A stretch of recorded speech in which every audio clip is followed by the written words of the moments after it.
Do-do-do. Video is live. Here we go, guys. Yay. Yay. There's a link. All right. Let's count it in. And in 5, 4, 3, 2, 1. 1. We watch my fingers. We fumble with that. All right. Well, hello and welcome to the machine. Today is Friday the 13th, 2013. For September. What? September is Friday the 13th, 2013. I am your host, Kevin Alexander. And I'm joined today by Ryan Houston and Daniel Lloyd, and together we combine to form the Perpetual Geek Machine. How are you gentlemen doing tonight? My initial thought was like, it's not Friday. No, but like when we release this, it's Friday. Works. It's Wednesday right now. You got me. Yep, it is how this is how things work. For those of anybody that might be watching live, it is Wednesday, so hopefully the confusion isn't that bad. But yeah, tonight we have a little bit of everything to go over. There are some recent hardware announcements from like everybody, it seems, Crazy and so All we're gonna go. Yeah, we're gonna go through that. A couple of them are pretty nuts, but interesting little pieces of hardware. So we'll go through that. Ryan lost the internet for a week, so we'll see how someone that's severely connected and addicted to it goes cold turkey, and how they handle that. We'll take a little break, and we'll come back, and we're going to talk about the new iPhone. We're going to get to that, so if we don't get to it in the first segment, don't worry. We know it happened, and we're going to talk about it. And then that's going to lead into our 5-hit combo, which tonight it's going to be Dan and Ryan counting down their top 5 reasons Kevin, I should switch from Android to iOS. Record scratch sound here. Yeah, man. Yep. We'll see how that goes. So, no more delaying. Let's just get right into it. Daniel Lloyd. What's up? The Nintendo Corporation of Japan and America are releasing a hardware device called the 2DS. They sure are. So seems suddenly so aggressive. It blew everyone away. This. What the like? I think everybody's kind of reaction was what? That was my reaction. I was like, no, what? Wait a second. Yeah. What is this? I didn't believe it until like I talked to Dan on Twitter, and he's very real. Yeah, like I think everyone thought it was a joke, and then I was like, no, this is real, and then we didn't know how to feel, and now that we've digested it, I think most people are kind of on board with it. I guess if you don't know, the 2DS is basically a new version of Nintendo's 3DS handheld, which just does everything that one does, exactly the same, except it doesn't have the 3D images. The one other thing it does different is that it's not the little clamshell. It doesn't fold in half folded either. up design. So it's just this big open slab, just one piece that looks like a piece of cake. Yeah, it's like a thin slice of cheddar. Like it's wider at the it's top like edge, thicker right? at the top and it gets smaller. Yeah, it's so weird. So you can't fold it up and put it in your pocket like you can with their DS or DS Lite or DSi or anything that they've done for the past 10 years.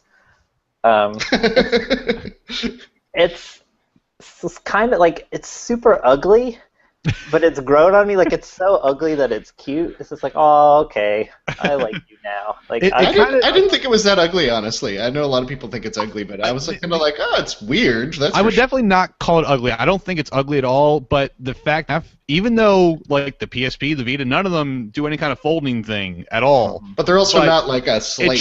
It looks like it's supposed to fold in half. It just looks like that. Like, where's the hinge? Like it, yeah. But apparently Nintendo's angle on this is like, hey, it's for a younger audience. Like, they don't recommend using the 3D if you're under 7 years old anyway. That's like, why I think it exists. Now if you're under 7, you can still take full advantage of this. You can still go online, eShop, Street Pass, all your 3DS games, all your DS games, everything else the other one does. The other big thing is that it's a lot cheaper. So I think the 3DS retails now is like $179. The 2DS is going to be $129. Yeah, which is very attractive. That's almost a no-brainer purchase. And it's coming with a new Pokemon game, so it's kind of like, Yeah, there you go. It comes out the same day that Pokemon comes out, which I think Nintendo has gone on record that was like, oh, really? Like we didn't. Oh, that's a weird coincidence. Who knew? It's like, no, you guys knew. Mazel tov. Gonna print money, like when all those kids are like, I want, Yeah, why didn't they just sell it with the Pokemon cartridge just jammed into the slot and glued shut? I mean, May as well, right? Like built into the system. Does it have a stylus part to it? Yep. It does still have the silo for the... And they added a button to put it to sleep. Because on the 3DS, if you just fold close it, it while it's on, it just goes to like sleep mode. Well, you can't do that, so there's a button to put it to sleep. Apparently, that is also actually one screen in there. Like, it's one continuous part, and they put like a bar of plastic in between to simulate. I'm not kidding. Like, that's how they built it, and so they probably saved a lot of money doing that. But it's at that point, I was like, well, why are the aspects still? That's the one thing that always bugged me when they went to the 3DS. Is the different. Yeah, it always bugs me, just because it looks off somehow. But I mean, I don't think it's really a terrible move or anything. I think they've decided they need to shore up the DS a little bit to get a number. Like, it's not doing bad at all, but it's not doing what the DS did either. So this is, and it's also a little bit of a weird tacit comment about the 3D capability itself. Like, clearly they will never really be able to make a game that actually relies on it now. But that was never really happening anyways, was it? I mean, it's just a depth effect, right? It's cool, but it's very niche. I mean, I have one and play it every day and love it to death. I have rarely, if ever, kept the 3D on. You just don't bother? I just keep it off all the time. Right. It's something that made me where I've been kind of like, I hear everybody talk about the 3DS and it just keeps getting better. There's all these cool games on the eShop, and it sounds like an interesting system. And I've always been like, it's just a little bit out of that range that I don't think I can justify the price. But when you drop it down to $130, it's kind of like, oh well, I can't afford not at some point it's going to be $99, and I think that might be when I bite. I want the one that looks like the that doomed iteration of the PSP, the Go, where it's just a single screen and it's like a Nintendo thing, but then you can just slide out the second screen and use that if you want and put it away. I think that'd be a great solution for, like, because if you're playing older games or whatever, you don't need the second screen, so just put it away. That would be cool. But this isn't what they were going for. Like, maybe I could see them doing another 3DS redesign. I mean, this is Nintendo. They love spinning out hardware revisions. They just love it. It's part of their deal, right? Like I said, like, I have my 3DS. It's fine. I love it. The collector in me really, really wants to get a 2DS, even though I don't need it. Like, you can. I mean, you should just get wait. it. No, just get it. Yeah. You could just get it. I was going to say, I'm like, well, if you eventually, either some sort of Black Friday or Newegg or someone will have them for $100 at one point. And that's a lot easier to swallow. But yeah, that's true. So it's the front of it is pretty much all black, and then the sides, and there's like a stripe on the back that is a color, and there's going to be red or blue. Europe is getting the red one that faces white, not black, which looks really cool. Oh, how Canadian. Yeah. Japan is not getting them yet, but I've heard a lot of people in the little Nintendo world I hang out in on the internet that a lot of people are waiting for the Japanese one to come out because the 3DS is region locked. So if there's a Japanese 2DS, hey, that's a lot cheaper, and now I can import games, and that'll be my Japanese games machine. Yeah. Hey, Nintendo, people will pay $100 just to unlock the region on their machine. Notice. And it's weird, like, none of their previous handhelds have ever been region locked. All the Game Boys, all the DSs, import your games from Japan, put them right in, play away. Well, that's true, although region locking itself is not a super recent phenomenon, but I mean, it really started with them on like the GameCube, didn't it? Like, that was kind of... Well, I mean, even the Famicom to NES has a different size cartridge. Like, there was PAL stuff back then, right? Like PAL and NTSC, so there's that, power supplies. But their consoles have never played natively. You've had to rearrange it or something. Right. I know on the Super Nintendo, it has these two, the US Super Nintendo cartridges have these two grooves in the front. There's two plastic walls in where you put the cartridge into. And then the Super Famicom doesn't, and that was their the old floppy region disk. If you take a hole puncher and just punch the corner of that, like a 5 1/4 floppy disk, you can use the other side of the cartridge. If you it totally works. You open the doors to the Super Nintendo thing and just cut those little pieces of plastic out, you can put a Super Famicom game in it. That was their thing. It was just a piece of plastic. It's cassette tape DRM. No, this is write protected. I punched out the tab. They should come with punch out tabs like that. Just knock it out. And it's like, haha, now you can't region this. Yeah, so I mean, it's definitely something to keep an eye on. I think they're going to sell 1 billion of these units because I mean, the Wii U, as nice of a system as it might be, it's not selling like it's just kind of dying off. Well, think of a parent, slowly. right? Like they're just going to go like, well, what is the deal here? And I mean, apart from the maybe slight confusion about 2DS sounding less than 3DS for games, I think that the stores will just direct them like it's all that stuff. It's pretty much all they're selling. And I mean, if as soon as they catch a whiff of any kind of eye warning, they're going to be like, oh, well, then this one. Like, why even look into that any further? Like, yeah, exactly. They'll be like, oh, this one is $60 cheaper and does the exact same thing. Yeah, okay. Get your Pokemons on here, Billy. Yeah. And then once everybody at Best Buy and GameStop starts going, and if your kid's young, they shouldn't be looking at the 3D anyway. Then the parents are just going, okay, protect their little precious snowflakes. So that's what's going to happen there. It's going to sell like crazy. Yeah. So we'll check back in when that. Is there a launch date for that? October 12th. It's the same day as Pokemon. So like a month. Pretty soon. Yeah.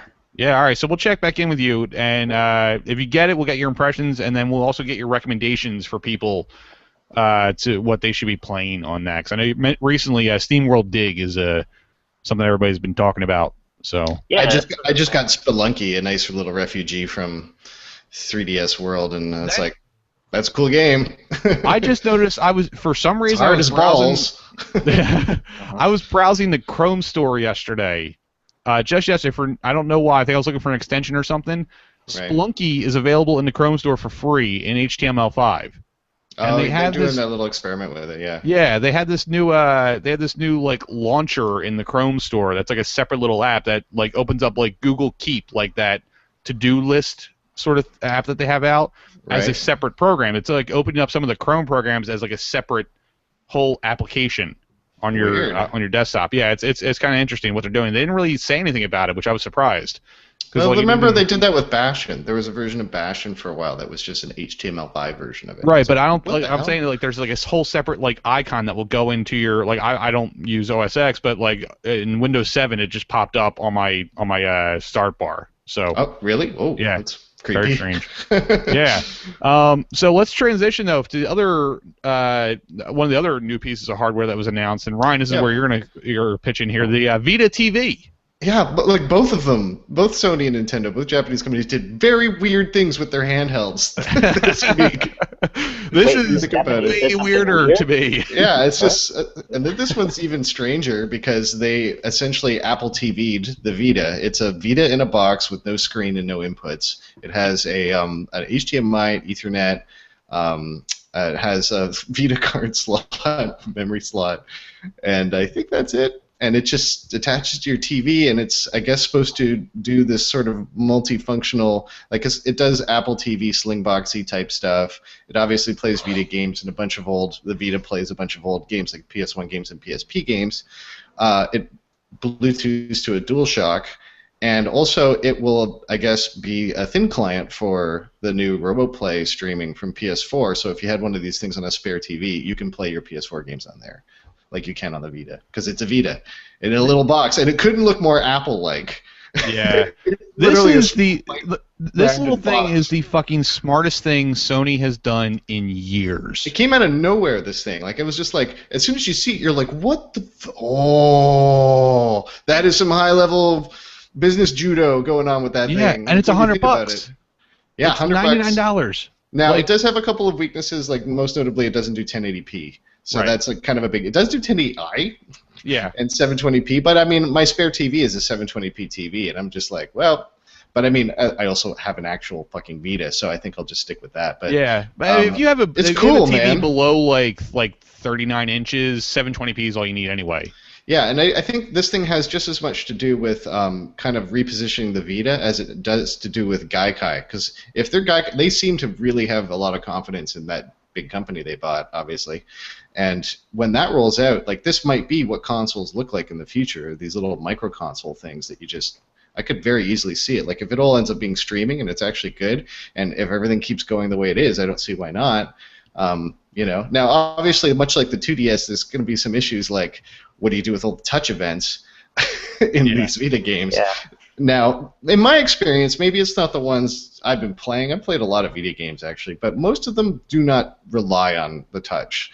Some of them use it for menus. Some of them have a couple of things in there, but apparently they've mapped a thing where you can use, like, you push in the left or right stick and you get a kind of virtual pointer that will do as a stopgap. But really, this thing they're selling it in Japan first, and it's coming with the DualShock 3. Very clearly, this thing was supposed to come with the DualShock 4 because it has a touchpad, so you could do the swipey type stuff on a DualShock 4. And I've heard people report that they're going to do a firmware upgrade so that it supports the DualShock 4 once that's here. I think it does, actually, out of the box. It's just that for whatever reason, because the PS4 isn't out yet, they have to just sell it with a DS3 for a little while. Right. And it's not $100 with the DS3. Like, it's $100 all by itself. Yeah. And then I think it's like $129 or the equivalent in yen. Will it Bluetooth to the Bluetooth controller too, like the DVD remote?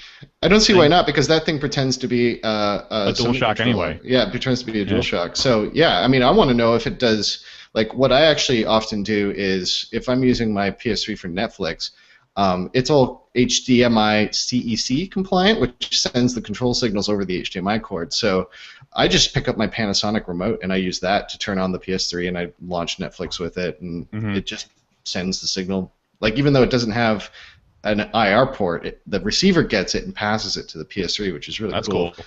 I would think that this would do the same thing, since Sony already is doing that on their older console. Right. But it's a crazy little box, and nobody saw this coming. There were no rumors. There was nothing out there, and I think it's going to be really good for them. And like, if you can play all these crazy little indie games, like poor fucking Ouya just got blown out of the water completely. Annihilated. Like, if that thing ever had a chance, it doesn't now. Like, why would you buy a game stick when you could buy a Vita TV? Like, and there's what the hell happened with the Ouya today? I barely have ever paid attention to that system, other than to hear people say that it's not that bad, guys. I like mine. That's what I hear everybody say. The reason they're under fire now is I may not have all the details, but they did some like promotion of like, we have $1 million behind us to put towards funding indie people, to bring your project to Ouya. Right. Make a Kickstarter. Fund the fun. If you pass 50 grand, we'll match from 50 grand on. We'll match whatever you take in and give to you to help your development costs. So apparently this game, Gridiron Thunder, I think, which is like a football game, apparently it had some already somewhat wealthy dudes behind it to start with. So their team of 4 or 5 guys or whatever put in their own money to reach 50 grand. And apparently had like friends and stuff like keep just throwing in this fucking money, because then they'll just get reimbursed from Ouya. Like, they're just gonna double whatever they put in. So they astroturf this investment matching. So they're like, hey, it's a loophole, like you didn't say we couldn't put in our own money, so here's everything we have, like double it. Now give it back again. Yeah. Apparently now there's like, is Ouya gonna do it, or should they, go back on it, or what? Like, why don't you just take that money and give it to indie people that you find interesting and curate something, rather than rely on Kickstarter where people can take advantage of it? Yeah, it seems like they should have not announced that they were going to do that and just kind of done it.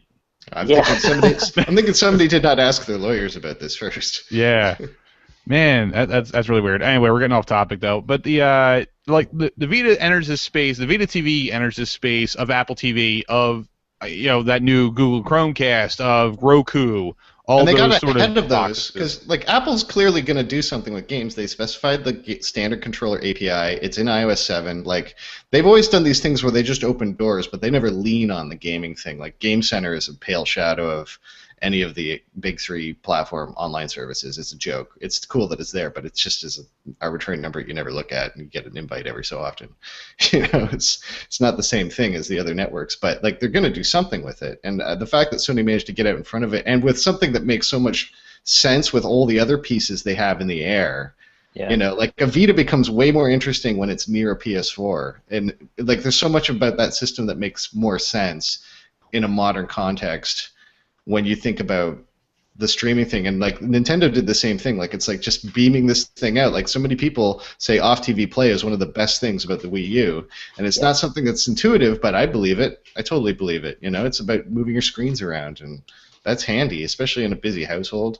I don't have to fight anyone for a TV, but I can totally imagine. Yeah, same. Like I use it all the time, and I live alone. Like I don't. There's something beautiful about playing out in the backyard or on a balcony yeah, or just it's by like, a window. I just like I want to lay down on the couch and not have to turn my head to look at the TV. I'll just throw it to the controller. I don't want to turn my head slightly to the left. Yeah.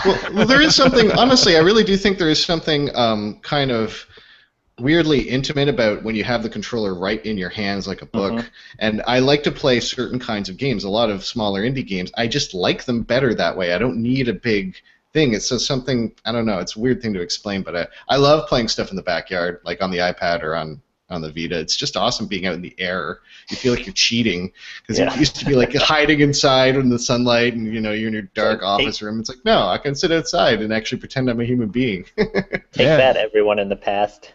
That's right. We can do what we want now. All right, Screw you, Ryan, posterity. You're in a house where you had the Vita. You're going to get a PS4. You have an Apple TV. Like, does this thing have any? Does this have any place in your house, or is it something you're going to have to? You can't really justify. No, it doesn't have any place in my house. So you won't be getting one then, probably. It doesn't fulfill any role I haven't already covered. Yeah, and also right now it is Japan only for right now, but they worded releases as if to say it's going to come to other countries, but just Japan for right now. Yeah, So. I mean, Sony's store, at least in Canada, is pretty much the equivalent of iTunes. Like, the prices are the same. Sometimes they get things a little ahead. The only reason I don't use that one is just because I got off on the Apple one first, and I just want to keep everything in one place. It's like the Steam effect, right? Right. But, if I didn't have already both TVs covered with Apple TV boxes and like solutions figured out for those, I might do it. But the one thing I did think about is like I always have a spare monitor here in my office. And it would be cool to stick a Vita TV underneath that thing and just be able to play the PlayStation upstairs when my wife wants the big TV. Like, that might be worth $100 to me. But I mean, cool. Then again, I could just do it on the Vita. So, yeah. All right. Well, we got time to hit a couple other things that are on our list here. Should I take this thing for a left turn, or should we just keep going with the games? Up to you. All right, let's go with the games. It's your goddamn podcast. Yeah, it's my podcast, right? So, Ryan, tell me, I'm very curious about Diablo on the PS3. It's awesome. Diablo 3 on the PS3. Yeah, it's totally awesome. Like, it's weird. It's the definitive version. They pulled out all the experimental gerbil bullshit they pulled on that game, and they've rebalanced it. And with the controller setup, it's better than the PC one. I'm not surprised to hear that. I mean, and it runs at a real low resolution, but you don't see it, man. Like, Diablo isn't real big on high geometry because it's trying to do so much stuff. You're so high. The camera's so high up. The style, it looks so good on a TV. It's so appropriate. And I bought it because my wife and I had an awesome, awesome time back in the day playing Champions of Norath co-op. It's just such a fun co-op-y type game when you're just bashing through the dungeon, and Diablo is kind of my mindless game, I feel like I can turn my brain off and just be like, I hate the fucking thing. But you don't clicking like mad in this. You just get to hold the direction and like a button, and the guy will just fucking go mad on the screen. Back in the BBPS days, we got Sacred 2 for the 360 in for review, and I put like 15 or 20 hours into that. I really wanted to like it, but I ended up really liking it because the whole time I was playing it, all I kept thinking was, holy shit, this game proves you can put Diablo on a console with absolutely no issue. This completely works on a console. So when they announced Diablo 3 for the consoles, I was just like, I wasn't surprised at all. I was happy. And it feels like it started here. They've redone the interface in the right place. Like, I knew it was going to consoles when I first saw what they had done to the Diablo scheme, because I'm like, clearly that's made for 4 face buttons and 2 triggers. Like, it's obvious what they're doing here. Right. Even the choice of that very, very simple Arial type font. Like, they're using a very straightforward font in a lot of the tooltips and the equipment descriptions. It's so you can read it on a TV from a long way away. It looks weird as hell on the PC. You're like, this font doesn't match any of the style of this game. It's like Verdana, or no, it's not, but it's like it's an Arial type, Helvetica type font. And you're like, what is this doing in Diablo with this? It's supposed to have every O has a cross in it, and it's all boom, boom, boom, Quake type font. And now it makes sense. It all makes sense. And playing that game with a controller is just way more satisfying, especially if you're doing a melee class, because they've gotten in some of the tweaks that they added later to the PC version, like the bodies ragdolling and flying apart, which is hilarious. Oh, I haven't seen that. You hit a guy and they just go fucking flying across the screen. As I got the game when it came out, I beat it, and then I started trying to get to the getting my own access to the unicorn level, even though our buddy Zav ran me through it one night. Right. And at that point, I remember I logged into it one night, and our friend Scott hit me up in Steam chat or something, and he said, "What are you doing? Come play Renegade Ops." Yeah. And that was the last time I played Diablo III. Yeah, so I just I've spent too much money on Diablo at this point, but the fact that it has no auction house, real money auction house, I think is clearly a big advantage. And I bought this game and played it while I was knocked offline. Yeah. For the pure irony of doing that. I was like, when am I going to play? I can play Diablo offline. I'm going to fucking play that. Because fuck you, that's why. Yeah, and it's so beautiful. Just there's something extra satisfying about, the screen is still in there that you would log in with and wait for the stupid thing to say, oh, okay, you can come in now because you're on. And on the PS3 one, it just says press start, and it's beautiful. Just press start. That's awesome. Come on in. Here's your game that you bought. Yeah. Very cool.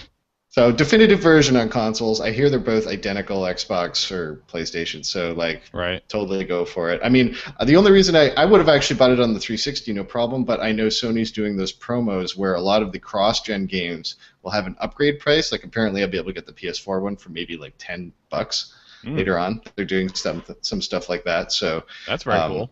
I was gonna wait for a little bit to try it, but then my shit went offline, and I was like, I need to distract myself. Well, yeah. Why don't we talk about that a little bit? You just mentioned that you lost the internet for 10 days. For 10 days. 10 days in the city. Here. I'm still here. You're still alive. Still completely uncooked and alive. Your money-making ventures heavily rely on the internet, if I'm not mistaken. You are mistaken. They entirely rely on the internet. Yes. So were you just kind of was it one of those cases? I know you said you kind of work for yourself with a couple other guys, and it's I want to take a vacation. I'm just going to take vacation. Was it kind of like that? No, you kept working as much as you could. No, it was the opposite. Well, I did what I could here, and luckily, one of my partners is really not very far away from me. He's a bike ride away, so. I packed up my extra Mac Mini.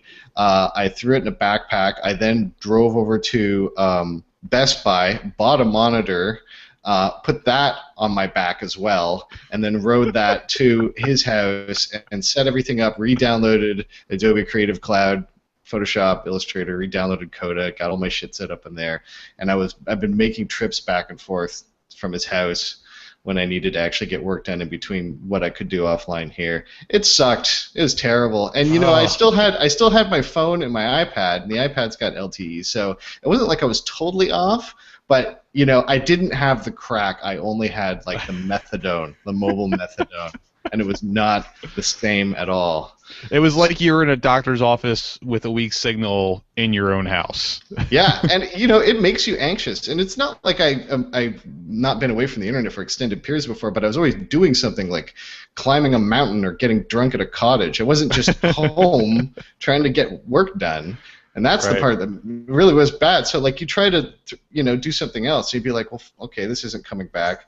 And I'm not going to get into the details of it because they're boring. But basically, I ended up having to switch providers. I do have a much faster connection now. That's the silver lining. I now have a 150 down and 10 up. Wow. Which is great. I got to tell you, it's pretty swell. Holy shit. Yeah, it's damn fast. You can stream 5 HD shows at the same time. Yes, it's nice that the HD option just appeared for that. But so it's all worked out now, but it sucked. And yeah, it's weird how much you're just tied into it because you'd be like, well, this isn't going to come back, so I guess I'll watch some Netflix. Oh, wait. No, I can't do that. Okay, so... Well, I'll go outside. I'll be a human being. I'll check the weather. Oh, wait. Okay. Well, at least see if I can get to this park. I'll check the oh, wait. I can't check the... You just keep fucking running into walls everywhere you turn because there's so many things that are plugged in. I'm sure I've blown a giant hole in my mobile data bill this month. But because I didn't, a couple times I just had to tether the thing. And I was being very careful about that because, as you know, when you tether your computer, it's just like, well, we're on Wi-Fi. What do we got to grab? And when this thing went back online, it like lit up like a pinball machine. There were so many things that were like, I need an update. Something's on fire over here. The entire Adobe Creative Suite refreshed. Like, all of it. I'm not kidding. Oh, man. That sounds terrible. Steam works offline, and I gotta say, like, there's some other games I was playing, and we've already talked about them, but I played a lot of Civ. I actually restarted a Skyrim character. Like, that stuff works offline, and I am very thankful for that because that was a nice distraction. And you know, the first few days were the worst. Yeah, first few days were the worst, and then I actually kind of started to get a little bit used to it, even though I still hated it. But at least I wasn't like feeling like I had like the twitches. Oh man, I don't know. Yeah, it's bad how addicted we are. I guess Well, it's not even that you like get shakes or anything. It's just that you're just irritated because you know what you've lost. You know what sort of like. And at one point, I gotta say, when the internet was out, there was one point on Sunday where I very rarely see this. My cell phone went out. It was just searching, and I'm like, I am completely cut off. There's no landline in this house. There's nothing. I may as well have been on an island. I was like, I know there's a phone booth across the street I can use if I'm really desperate. It's a phone booth, though. But I don't have any change because I don't use cash People anymore. think I'm a drug dealer if I'm using a phone booth. Or a superhero, one or the other. Something, yeah. Yeah, it's weird, man. It's weird. Being cut off, and it's not just like being cut off, like I said, it's being cut off here at home. Right, yeah. You know, that's where you rely on it, you expect it. Yeah, well, I've wired the entire house. We have no cable. I can't watch anything without it. Even like the internal streaming won't fucking work without it. So it's just like, ugh. Oh, gotta read a book like an animal. Talk to each other. We can't just set up for a horror movie. Just like, no, everything's fine. There's no murderers. You just don't have internet for 10 days. It's like, drives a person. You die of boredom. Can't do that. Yeah.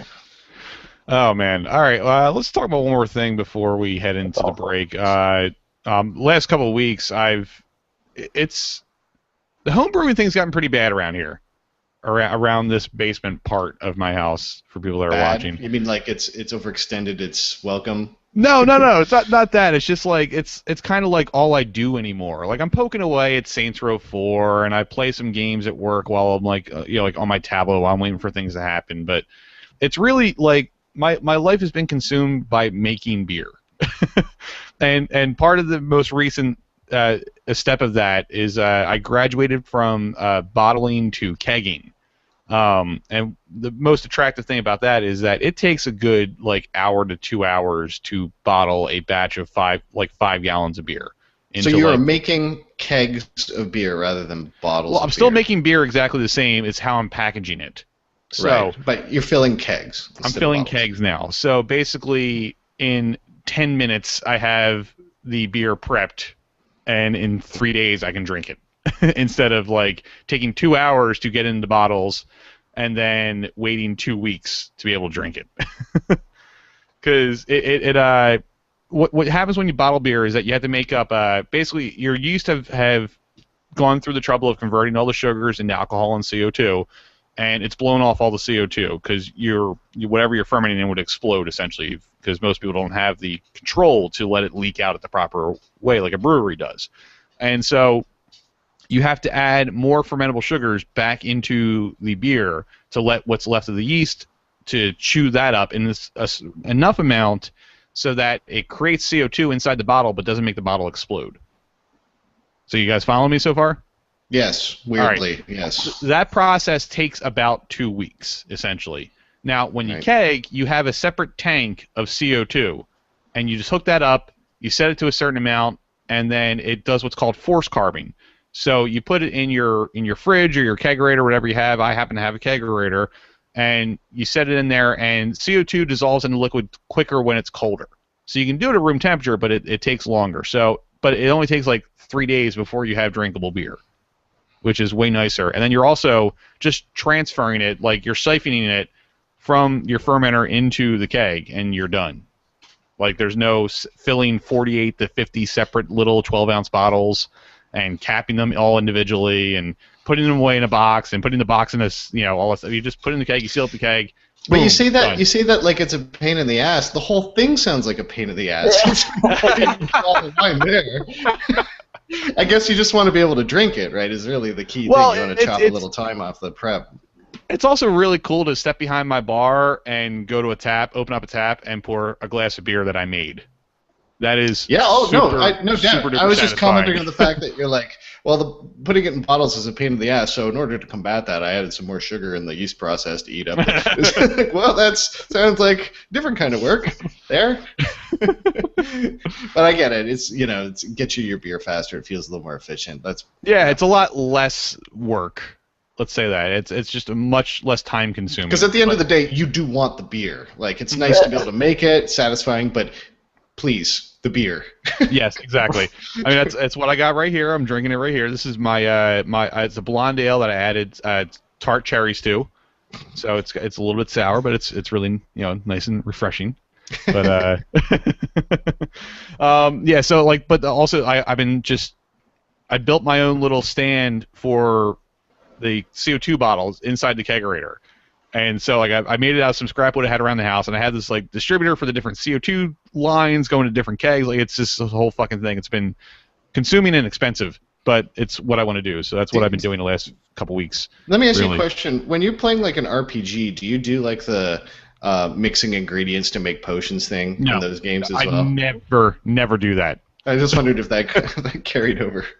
Because it is kind of a potion-y. Like I used to make this dumb joke where I'd say like there's one potion I know how to make, an espresso. It's a potion of wakefulness. It's the only one I know. I'm good at it. I like it. You can make a potion of drowsiness. Yeah. A potion of silliness or something. But it's something that I keep going down that hole further and further, and it's not making much time for other things in my life besides that. Yeah, but you love it, right? My God, yeah. It's absolutely like I have found my one huge passion in life. Like this is it, and that's why I talk about it so much. So if you guys don't like hearing about it, I apologize, but no, I think it's fascinating. It's what consumes my time. There's so much fucking cool science to it. There's so much support for it these days. That's the cool thing. Like as a hobby, the hobby's gotten enormous. But Dan, what were you about to say? I was just I don't know anything about any of this, but it's so interesting. Like people that are as long as you're passionate about something, like it's still interesting to hear about. Like yeah. I'll talk your fucking ear off about it. I mean, I know you're not a drinker or anything like that, but I mean, if you ever had a question like, "What the fuck are you talking about?" Like, I will explain it in way too much detail. Like, we have friends of ours that are getting married next June, and they asked me next August, and they asked me to make beer for them that they want to hand out. Matrimonial beer. Well, no, they want to hand it out as the gift, the gift for the guest. Oh, okay. Like, everybody's going to get a bottle of beer to take home with them, and so that sounds illegal. Oh, it does sound very legal, but it's not my problem. They have to figure that out. So I don't think you could do that. Well, we'll see. Shh. I didn't actually say it. We're not really doing that. But so there's been this whole messaging back and forth, and they'll ask me a question that I should be able to answer very simply and very quickly, but they get way more of an answer than they need. And I did say at one point, I was like, at some point you're going to completely regret asking me to do this for you. You got to give them the TLDR response. I really should, but oh well. Anyway, that's going to take us to the break. I have not set up any kind of music that we've gotten permission for, so hopefully I can do that between today and tomorrow. Otherwise, you might just hear more I Come to Shanghai or Beta Club Field Trip or something that we've already got permission for in the past. Cat singing Happy Birthday. Oh, wait, no, we don't. Nobody has permission for that. Never mind. Yeah, nobody has permission for it. Yep. So we'll see you on the other side with iPhone and 5-hit combo. All right. We're in the break. How could you not say iPhone 5-hit combo? It was right there. I don't know. It didn't occur to me. I'm going to grab a drink. I'll be right back. Yeah, I'm going to hit the head real quick. You going to hang around, Lloyd? Yep. What are you on a boat? I'll hold the fort down. I won't let anyone bad come in. Be right back.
Hey, Dan.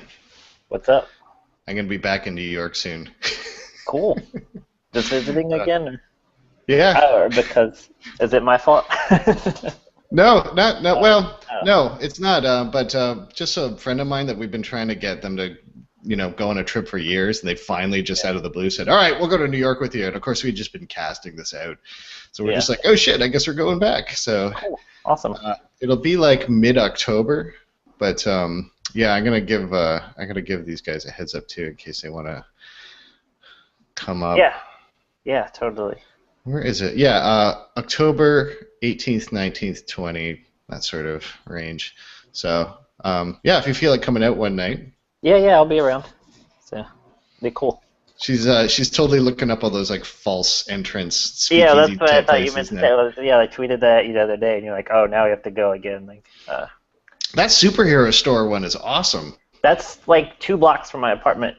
Is it really? I didn't know there was like a hidden tutoring center in there. I didn't know. No, by Dave Yeah, Eggers. I don't understand. It's been there a long time, and I don't understand like how they make money, because Really? they have like the aesthetic is really cool. It's like these like plain cardboard boxes or tubes that are like Cans and stuff. that are like yeah. X-ray. It's like, and basically it's the kind of thing. It's like, oh, like X-ray glasses, and it's like the old like gimmick, like X-ray glasses, or it's like Right. I remember like my friend's ex-girlfriend got him some stuff from there that was like wall climbers, which are basically just like big suction cups with like handles that you can tighten, right? Right. But it's all like expensive, and this weird niche place, but like it's been there forever. Like I don't know. I think places like that get to exist in big cities. And like yeah, somehow right. it's like like there's places I've seen in neighborhoods where like they sell nothing but nice paper, and you're like, how do you stay alive on just this one extremely? But yeah, they just have like kind of like generic, like kind of gimmicky sort of stuff that they like brand in this like like super generic cardboard box and like give it a fancy name, like it's like force field paper. And it's I like thought they were slinky, selling the props. Like I would totally buy a box that just had that label on it and just put it in my room. So yeah, like in the front, even in the store, like it just looks like this tiny little warehouse of just like nothing's like out on display or anything. It's just like all these boxes stacked up. Like it's very Dharma Initiative. Yeah, it's like right across the street from my apartment.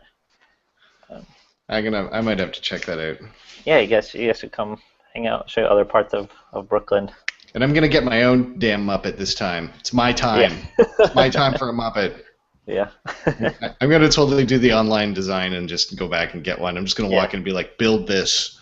Nice I lady. remember I got a couple years ago, like from my ex-girlfriend, like at the time, that's what I got her for Christmas, and I had to spoil it. I was like, well, if I take you in there like as a surprise, you're gonna freak out and like not know what to. I was like, so this is what you're getting. Here's the online thing. Like, spend a week, figure out exactly what you want. Like, right. It'd be too much at one time. You got to give her the choice. Yeah, I would do the same thing. Yeah. We talk about the Muppet stuff. Yeah. So I was just mentioning to Dan. I was going to mention it to you and other Dan as well that we're going to be back in New York like mid-October. Oh yeah. For a weekend. Yeah. Some friends of mine, like one of my oldest friends, he just doesn't travel that much, and we've been sort of haranguing them for years to like take a city weekend with me and Joe, and they finally just out of the blue said, "All right, we're going to New York." Like neither of them has ever been there. Oh, cool. So we set up this trip, and the last time I was up there, I didn't mention it to Dan Zook until late. He almost seemed a little bit miffed that I didn't tell him. So I was like, I better get it out there in case they feel like coming up for a night. I don't remember exactly when it is, but Dan's going to be here. I think like towards the end of October. New York Comic Con. Comic-Con? Yeah. Comic Con. Oh, when is that? I think it's the end of October, end-ish. Right. I don't know. I don't know when it's gonna. I'm going to California for a week, sometime in October. either the second or third week. I don't know when yet for work. So. Right. Well, I just want to put it. I didn't expect you guys to come up at all, but I thought I need to mention it. Yeah. No. Let us know the exact dates, and I'll see if I can, either he and I, or the four of us, or some combination of people. Maybe we can come on up. Well, it's October 18th, 19th, 20. All right. Add that to your Google Calendar TM. Yeah. Will do. All right. Cool. You guys, so we're going to do iPhone chatting first before 5 Combo? Sure. Okay. Sound good? Yep. All right. Welcome back. So before we head into 5 Combo, we're going to chat a little bit about the brand new iPhones that were just announced, the 5S and the 5C, which does not stand for cheap. That's Sure does. And cool. So which one do you want to talk about first? The 5C? The plasticky. Yeah. It's first alphabetically, so. That makes sense.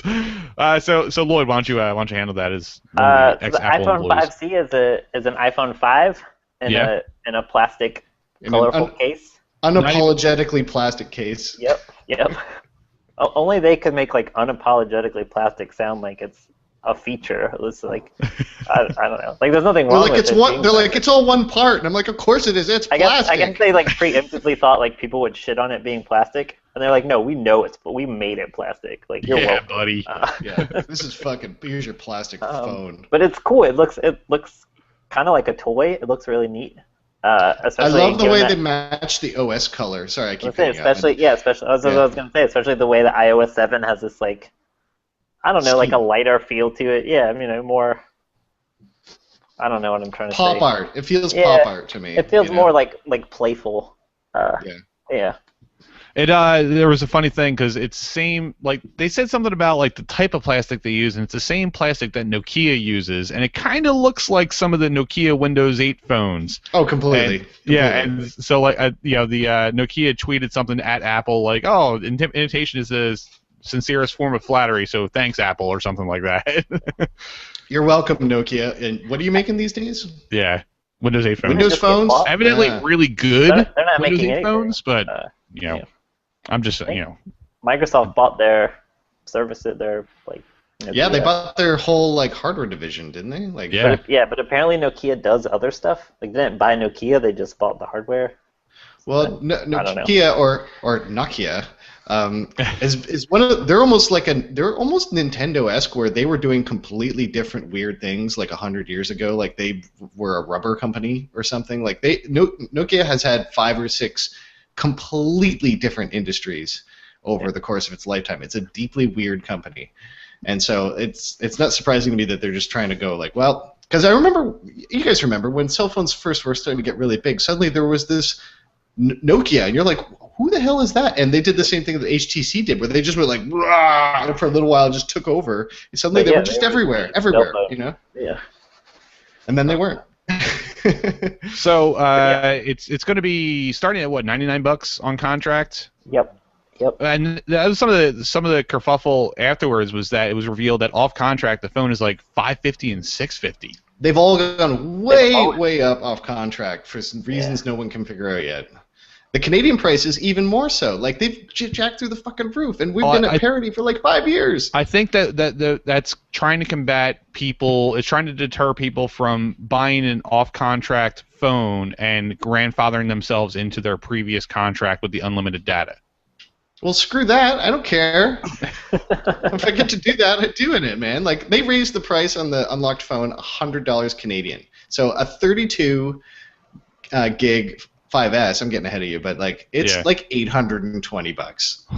It makes no sense at all. God. I didn't pay that. I paid $650 for my unlocked 4S, also 32 gigabytes. Like what is happening there? Yeah, that's crazy.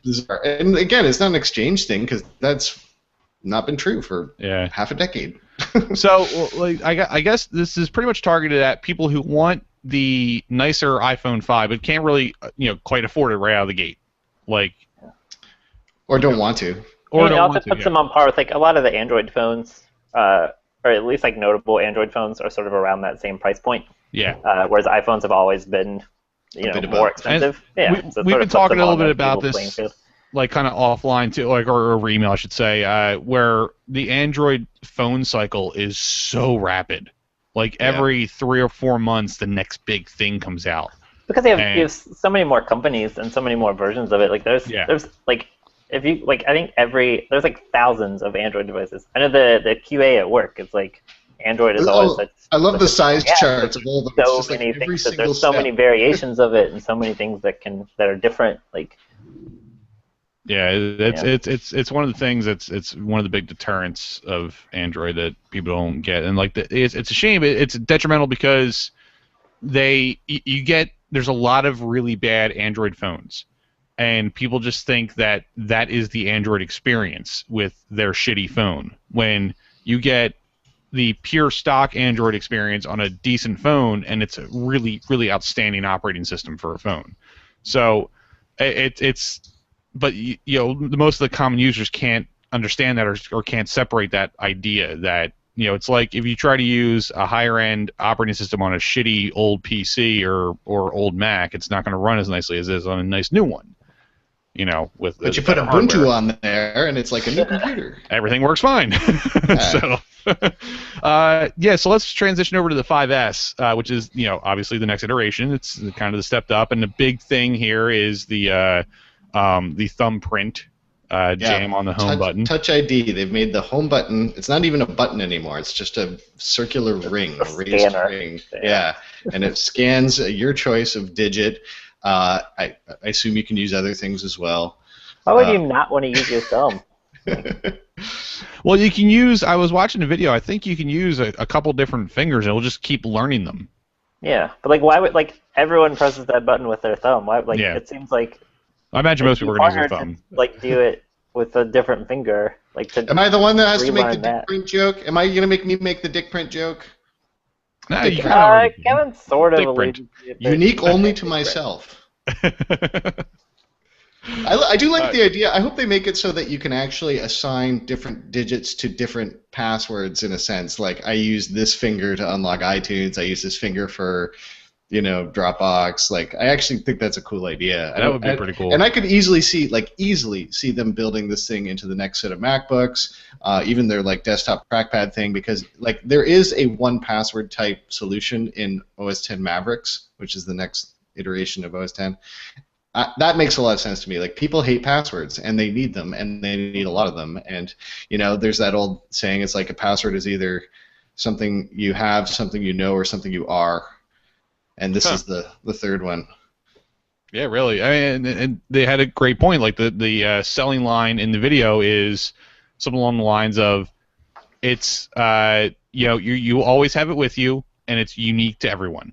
And you can't forge it very easily. And you can't forge it. Yeah. Yeah. It's.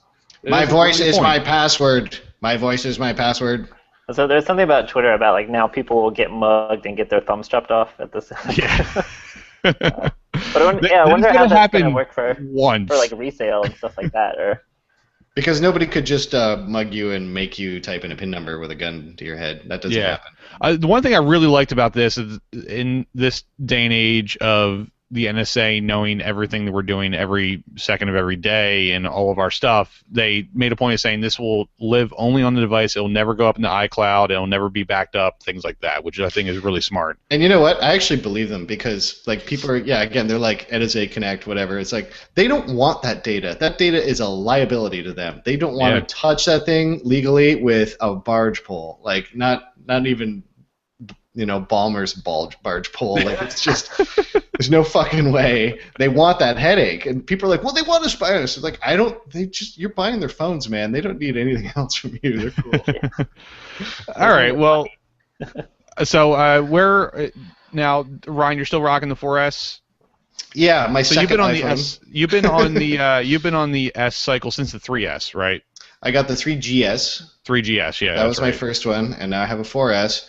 And the 5S looks nice, but I still kind of like my phone. It's it's almost like that old Palm Pilot issue where it's like, when you said you made this thing to hold 5 years worth of contacts, I'm good. It's fine. And the OS is everything. I'm going to get the OS update, and that will be the biggest bump that the phone can possibly get. Now I like the fingerprint thing. That new camera sounds fucking dope. The two-tone flash is awesome. Like, I love all that stuff, and so I might end up getting one just because I'm so hilariously off contract on this thing. And especially if the Canadian unlocked prices don't change, then I literally don't think I can afford what I don't want to, anyways.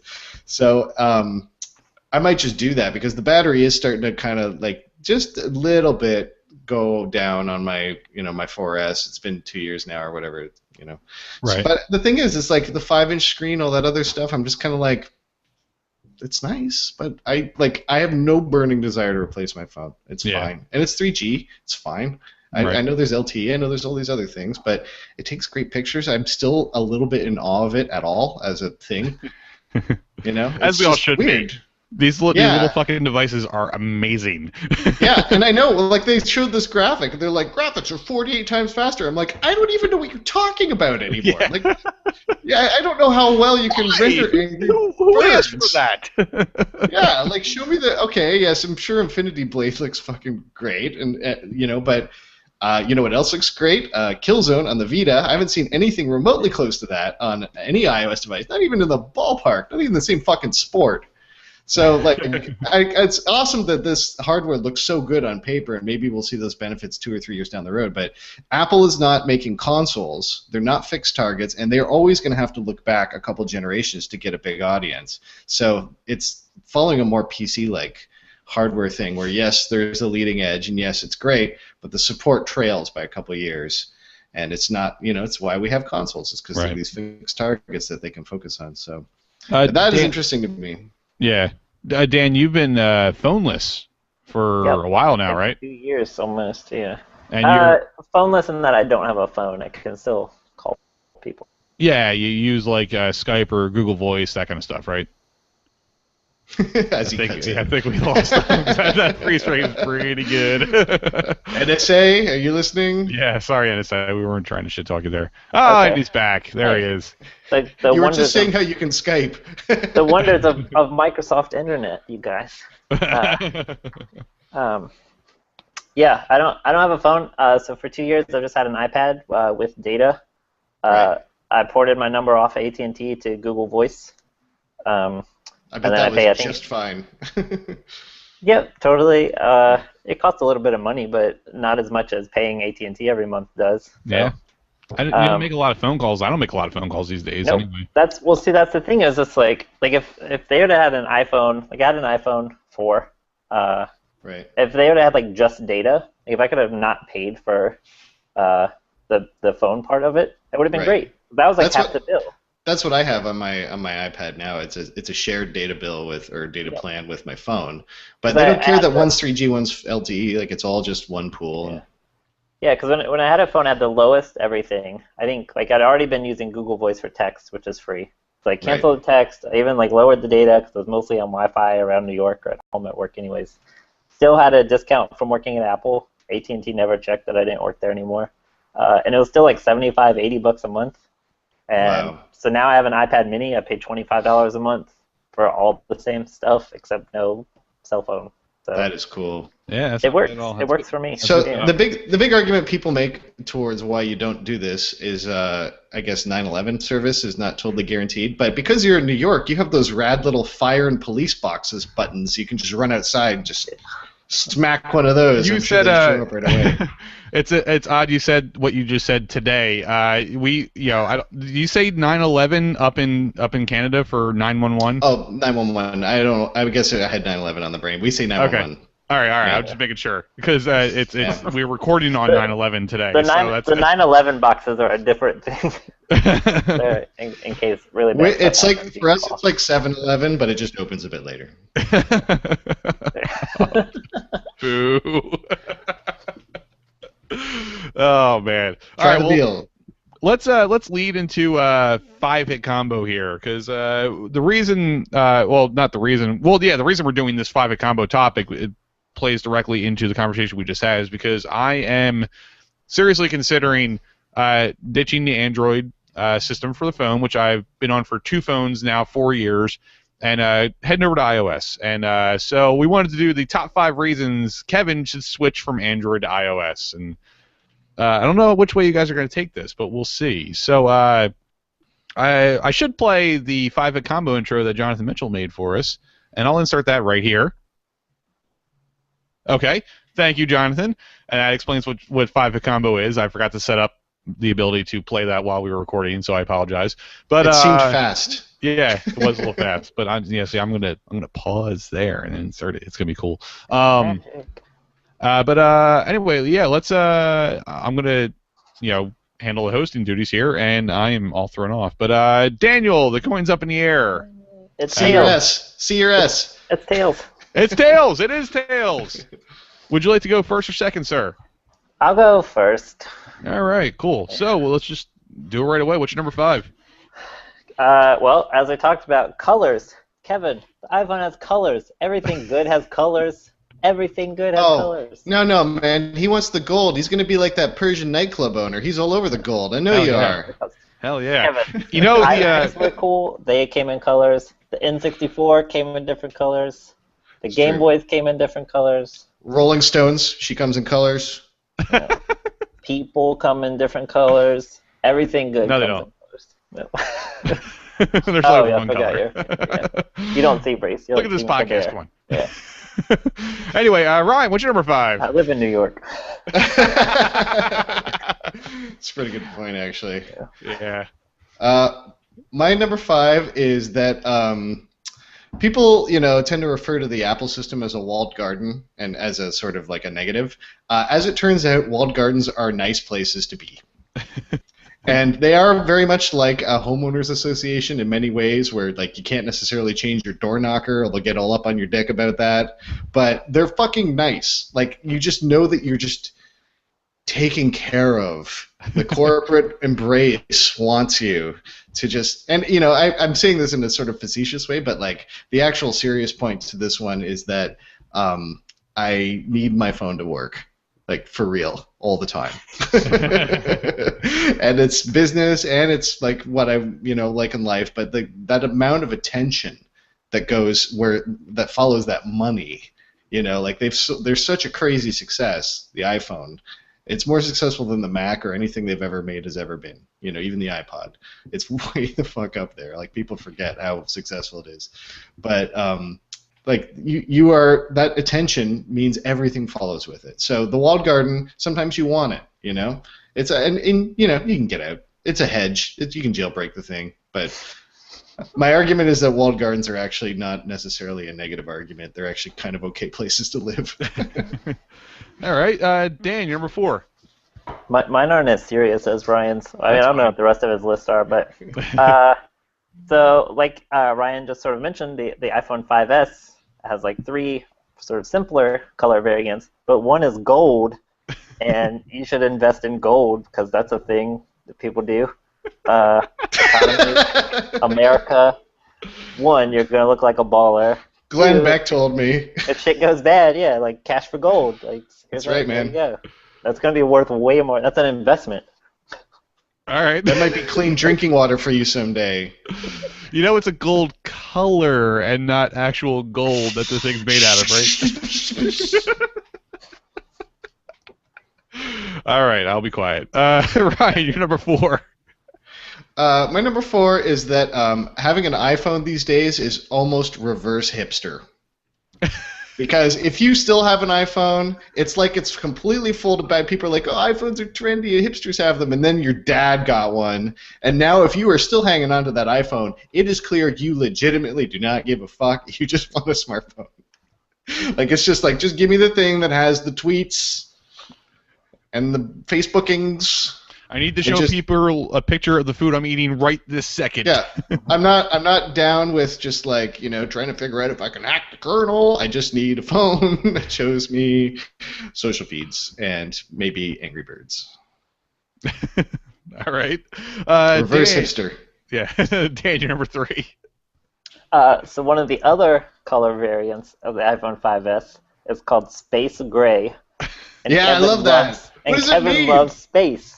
What does that mean, space gray? Space is not gray. But it's awesome. I don't see any Android phones with space colors on them, so as much as you love Mars and NASA and all that stuff, like, that was built for you. but it's Froyo. It's Kit Kat. Co-branded. What's cooler, snacks or space? Space. Mm-hmm. All right, Ryan, you're number 3. His logic is impenetrable. Like, It is pretty. You have your work cut out for you, right? My number 3 is you will always actually have a phone that's up to date without any crazy food-based updates like I just mentioned, like the whole ice cream sandwich froyo nonsense. The penetration of that shit, it's a disaster. And I can tell you this as someone who's seriously looked into app development on Android and just seen the numbers and gone, oh my god, what do you do with this? It's no wonder. It's obvious why it has problems, because it's just, you can't tell who to support, and people get just cut off. Like, so fast. It's that hyper cycle you mentioned earlier. It's like all the Apple devices get this like monolithic, once a year, here's the new shit, and everyone gets it at the same time, and it all works, and everyone updates, because iTunes will start beaking at you like a chihuahua until you do. So it's like everyone's weirdly on board, and it actually allows developers to take advantage of the new shit pretty fast. You know, like you can be guaranteed. The numbers I saw for our own app efforts were 80% of the iPhone user base converts to the latest operating system within a year of release. Like, nobody is only 20% or more than a year behind at any given point. And that's how does insane. that even? How do they even do that? How do they stay a year behind? It's just, well, they just don't hit update in iTunes. A lot of people don't even ever connect their phone to iTunes. Like, remember, the original idea is that it was always tethered, but only since iOS 5 have the phones legitimately been able to live outside of iTunes. Like, you could never, if you never plug it in iTunes, it's okay. But they just don't. They just ignore those update numbers. Like, I see, like all the ladies I know with iPhones like have like a red like 127 badge on their like App Store icon or something. It's just, what is that? I'm like, you should update your phone some night and put it down and let it rest and plug it in. Yeah, plug it in and come back to it on Wednesday. Weirdly, like there are people that like don't want to update. Like, I don't know. Like the company I work for, like we make an app and we have people write into support of like, oh, like your app needs the higher OS to run. I'm still on OS 4. Like, I don't want to update it. Like, well, you need to. Like, nothing's gonna work. Like, not just us. Like, nothing's gonna keep working. Like, yeah, it's aggressive. Yeah. All right, Dan, you're number 2. Number 2. What's Eric Schmidt? Is that the guy that runs Google? Yeah. Yeah. Okay, he's still alive. And Steve Jobs is dead, so out of respect, he should get an iPhone.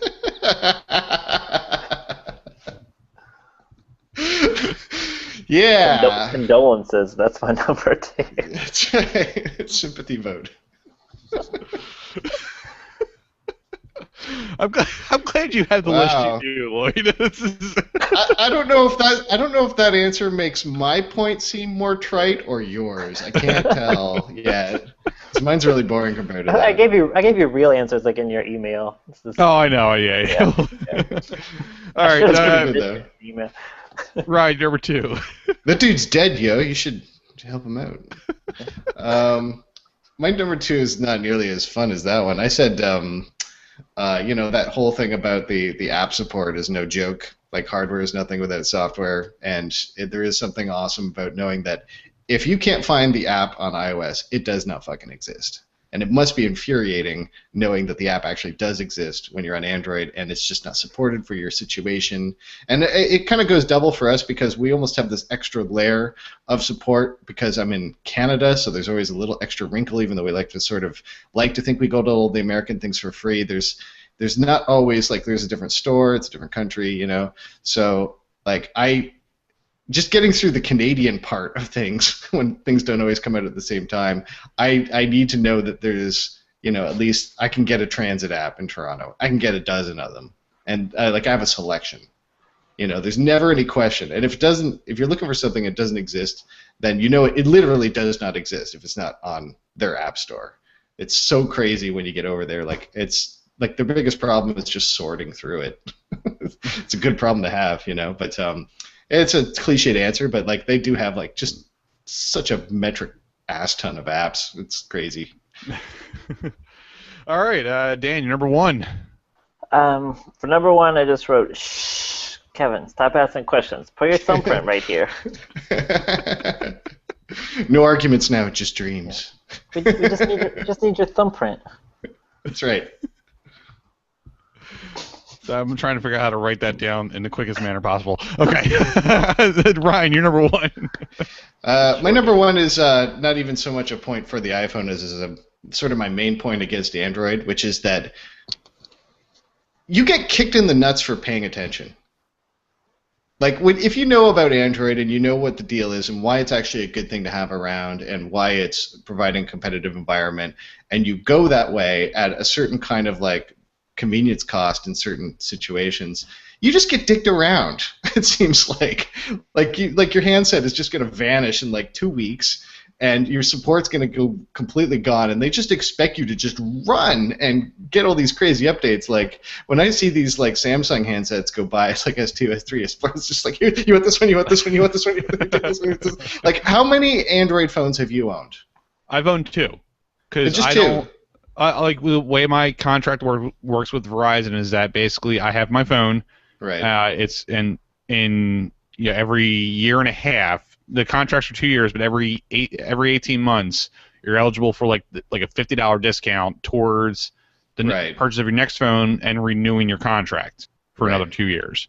So I've basically just taken the stance of, like, when I had my first smartphone was the Motorola Droid, like the slide out one with the keyboard and all that stuff. I remember that. Yep. Yeah. It was running like Android like 2.2 Dan had or it something at the like same that. time. It was like the first PAX East you guys had those. Yes, exactly. And so by the end of that life cycle, Android had advanced pretty far, and that phone had gotten really sluggish.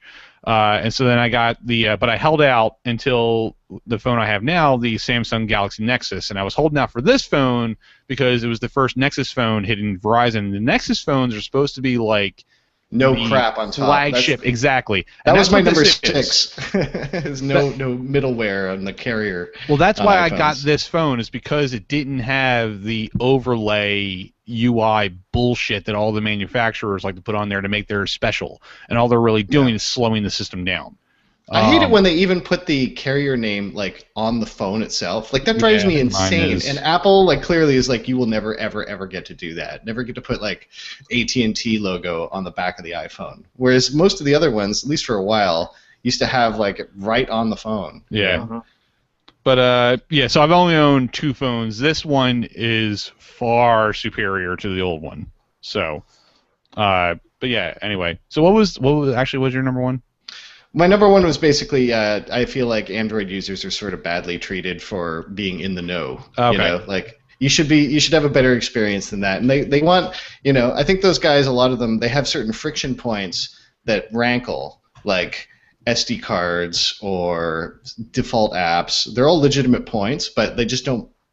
They're just not friction points for me. Like changing the battery never occurs to me because the battery's generally fine. Yeah. It's just, I don't care if I can't take. It's never even gone into my head. I was just like, man, I wish I could take this battery out and put in another battery that I had bought and pre-charged. I never fucking think that.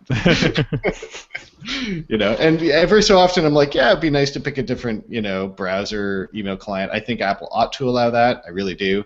But it just doesn't come into my head very often. Whereas, like, I feel like if you're paying attention, there's a real draw to Android to be able to sort of do the PC thing, the Wild West kind of like freedom. It's like you get to really own that device and know that it's yours and do what you want with it.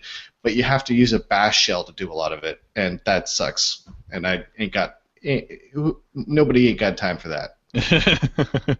All right, gentlemen, I have a tally here. I enjoyed both lists immensely, and they took very different turns, each one of them, which is always good. So number 5, Dan said colors. There's colors with the 5C now, and Ryan said the walled garden is good. I said it's nice. I'm not gonna say it's good. It's nice. I'm sorry. It's a nice place to live. It's just nice. Yeah. My wife just pulled in the driveway, so my dog's got to bark like a madman. There we go. Okay, now he's gone. All right, Dan Lloyd, you forgot you obviously have not seen the Moto X website of the upcoming Motorola X Android phone, where you can design and customize all the different colors that are on there already. So your arguments just shot out of the water there. So I had to go with the walled garden, nice place to live. I am getting towards a place where I don't really want to dedicate the time to deciding that I want to tinker with this thing to a way to get it to run better for things it should be doing already. If there's a clear way to say that. Like, trust me when I say I have your best interests in mind when I say widgets just ain't all that. It's not worth fucking around with. It really, truly isn't. Dash clock widget is really nice, but it's not necessary. Anyway, number 4, Dan Lloyd said gold. The new 5S comes in gold, and real solid gold. Yeah, Ryan said that owning an iPhone now is pretty much being the exact opposite of a hipster, a reverse hipster, and I went with gold because it's a pretty good argument. Number 3, Dan said it also comes in space gray, and I love space, which is very true. And Ryan, I jotted down here. I jotted down up to date. You're always up to date. Yes, that is a good point. Brings me back to the reason I got the Nexus phone is because like they were supposed to get the updates immediately first, but then they would release them, and Verizon would say, you don't need this for about 6 or 7 months. Trust me. This is what I mean. Kick in the nuts. And it was a Verizon thing, not like a You made Google an informed choice, thing. and they just changed it on you. Yeah, like, that's annoying. So I went with up to date, which is a good point. So number 2, Dan said, out of respect for Steve Jobs, you should get it. Yep. And at number Man's dead. Have a heart. Ryan said app support is there for everything all the time, and I went with that because I really could give a fuck about Steve Jobs, quite honestly. Plus, there's an app that lets you send a condolence to his family. So really? No, I don't know. I was gonna say that. If you're paying attention, that gives Ryan the win. So I apologize, Dan, but your streak has been broken. The streak is over. Yeah, but number 1, combo breaker. Combo breaker. Aren't you required to say that? Combo breaker. I should be. Ultra. Number 1, Dan said, "Shh, Kevin, just give me your thumb." And I said it like that, but Dan said it in more upright voice. Yeah. But Ryan said you're punished. Android users are punished for being in the know, which is very, very true. So I went with that, giving Ryan a very solid 4-1 victory. I feel like that was a little bit unfair because I didn't joke up my answers enough. Ryan and his legitimate reasons. I guess it's kind of clear. It's a new strategy for me. I decided to come at it sideways, not like I usually do. I'll use facts. I guess this is kind of my I guess I've made my decision. This is kind of my coming out party. I'm gonna get the new iPhone. And not that there's anything wrong with that. Oh, it gets better.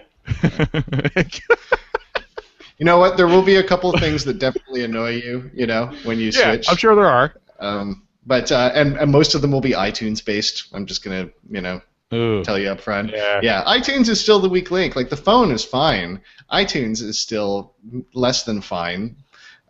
Even on the Mac, I still don't like after that big overhaul. I think it's a tiny bit better, but like needs a huge. It shouldn't even be called iTunes at this point. It's really weird that that's how we're doing this stuff. One of the most recent updates actually made it a lot quicker.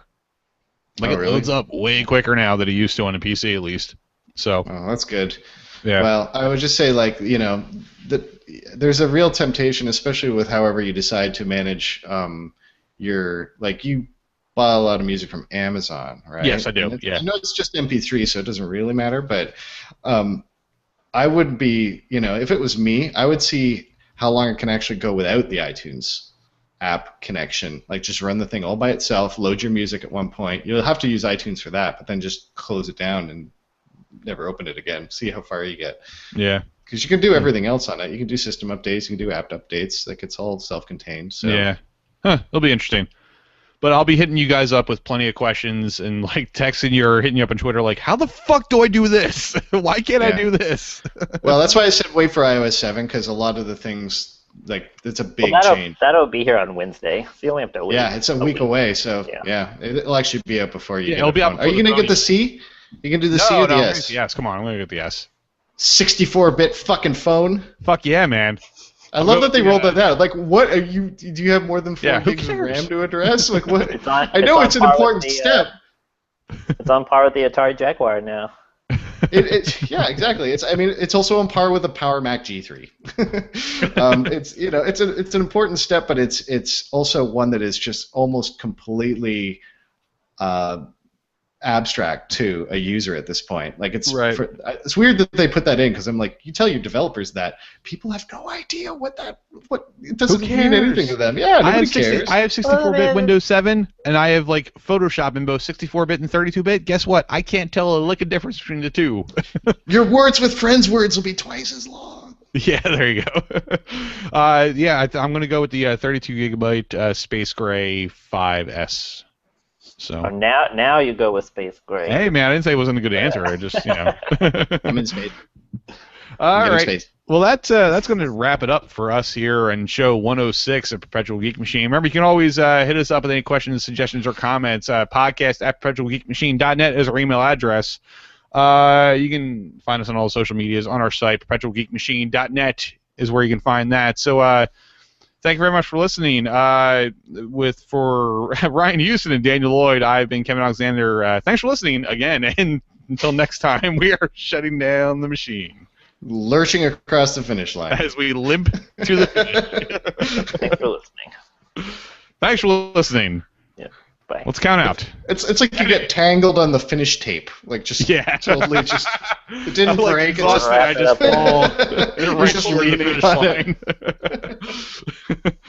And in 5, 4, 3, 2, 1. That's gonna be a fucking mess. Were you kidding when you said you have Microsoft Internet? No, I'm at work, so. Oh, I see. Yeah, it's the worst internet in the world. It's a fucking joke. It's terrible. You should look into that. I did. Yeah. Well, there's all this red tape to cut through to change anything here, so it's. Yeah, if it's an office, it's kind of fraught with politics. Yeah. That's going to be a thing. And I do it here because it's the one at home. Like I share it. So my best friend lives in the apartment next to me. We're the only two apartments in the basement. But his is like the only. They're not like. They're like remodeled into apartments. They're like storage areas that they built apartments into. So mine doesn't have the cable hookup for internet. So I just have the wireless from his apartment, and it's not the greatest. Right. So I was like, oh, I'd do it from work. That's pretty sturdy. And then, of course, it turns off. But, throttled. Yeah. What are you going to do? MSFT. All right. I'm gonna go download something now for the hell of it.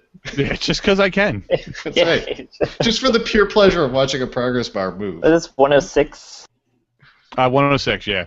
Yeah. I was very confused when I sent out the email. I don't even want to look up what. I don't even know what number we're at. Oh, I should end the broadcast. Bye, people.